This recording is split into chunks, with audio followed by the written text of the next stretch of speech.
Sotharaklaba government school da tamliba mahairoi singbu grassroots level dagi hauna semgatuna international level fauba mahairoi singbu tongan-tonganba school gi mahairoi singa changdamnabada mai pakpa ngamnaba semgat sagatnabagi achauba pandam ama thamli haina Mission Transformation of Government School gi General Secretary Sagolsem Amarjit na Pangthokkhre wafamasi ngasi DM College of Commerce amadi Thoubal da center oiduna Mission Transformation of Government School na sinba government school singda tamliba mahairoi class 3 dagi hauduna class 8 faubada tamliba mahairoi sing khaktagi oiba ahumrak suba third state level competition pangthokhiba aduga mari leinana mahakna phongdokhibani mahakna makha taraduna hai ngasi pangthokliba competition asi mahairoi singdagi entry fee na chingba sale amata laudana teachers volunteers singna contribution tawduna pangthokpa competition amani Manipur da thokliba irang asina maram oiraga haukhiba chahi inglisingani kunhumdoi dadi competition asi pangthokhidre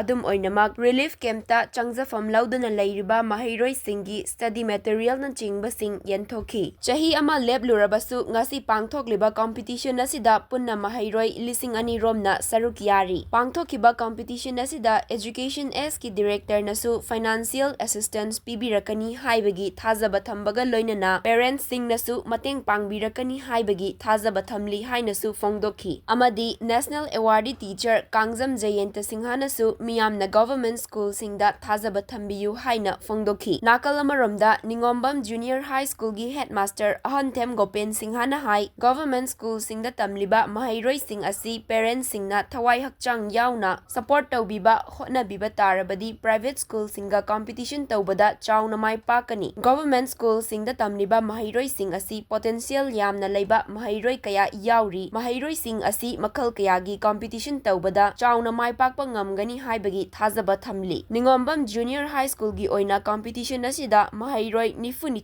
na saruk yari competition asida saruk yariba mahairoi sing asi school da competition asigi damak tongana coaching class piduna takpi tambikibana mahairoi sing asidagi mahairoi kharadi mai paklakani haibagi thajaba thamli hainasu phongdokhi Mission Transformation of Government School sana economic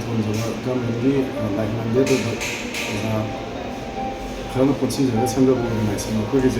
그리고 한국 방송 저희가 온도 추가 스타일로 컴피티션이라 정말 거의 센터는 통 이제 거기 게임 커머스 센터기 오나 1105 스타트 에버토 이거 센터 넘버 2는 리바 토 센터기나 760 에버토 아도 타생나 거기 organization이 판단이 소소 government school 진행을 해서 사실은 grassroots level에 오나 생각자가 거기 international level 보다 컴퓨터 위에 어디 거기 판단도 탐지리 그